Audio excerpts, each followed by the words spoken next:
If we turn our backs and spit in his face, is God still gonna bless the USA?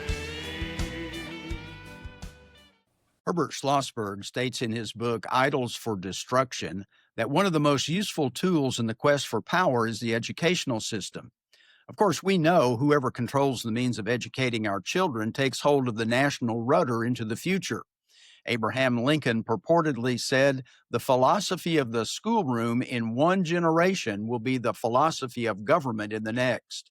As the Marxists have advertised, education is the power of cultural transformation. Greetings, Patriots. I'm Perry Green. Welcome to this God in America podcast. Various school districts have invited historian David Barton to evaluate their history curricula. He found in many cases that their textbooks did not include essential topics like the American Revolution, Civil War, World War I, and World War II. In some cases, the only reference to the Second World War was to the atomic bombs America dropped to end the fighting with Japan. The authors questioned the use of weapons of mass destruction, but failed to mention the Japanese surprise attack on Pearl Harbor or the atrocious treatment of American POWs.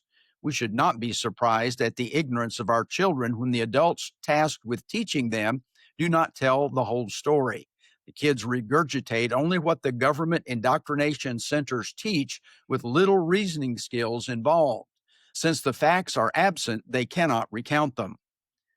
Few parents or students research to discover the truth.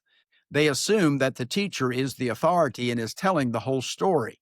As a result of this modern approach to half-truths and warped perspectives, we are witnessing the degeneration of our society.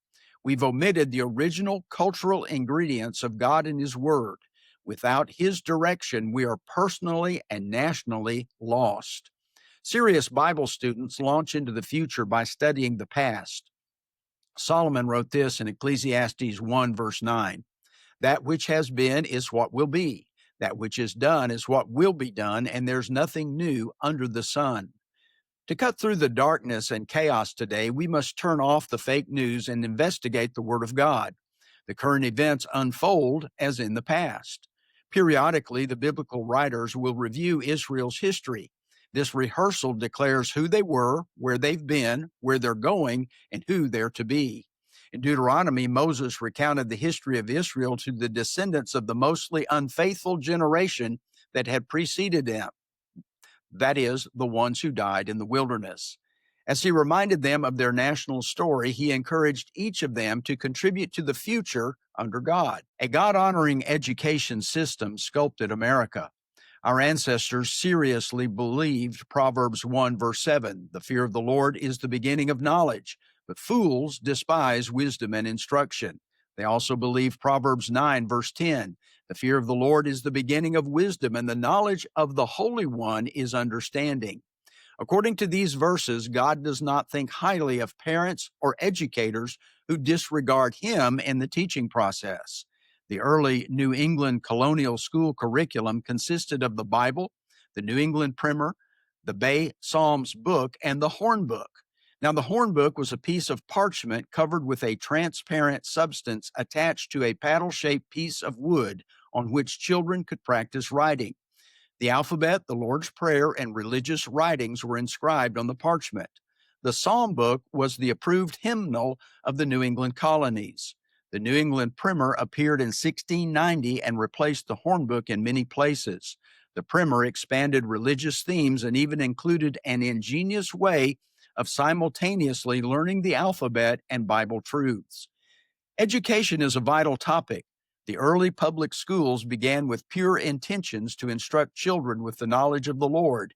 It has devolved into an indoctrination center, taking children from thinking to learning for reciting incomplete and godless facts. Remember, we do what we learn, and we do not know what we do not know.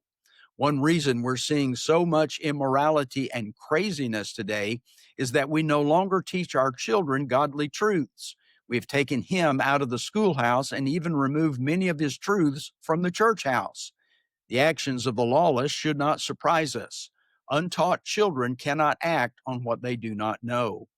Paul gave us the godly solution in Romans 6, verse 19, if we want our society to change.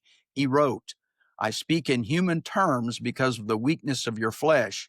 For just as you presented your members as slaves of uncleanness and of lawlessness, leading to more lawlessness, so now present your members as slaves of righteousness for holiness. I'm grateful that Donald Trump is reinstating prayer in our schools. Let us keep that ball rolling. Well, thanks for being with us today. Please like, follow, share, and subscribe to our podcast. If you'd like to make a donation to our cause, please visit our website at godinamerica.com. That's the word God, the letter N, America.com.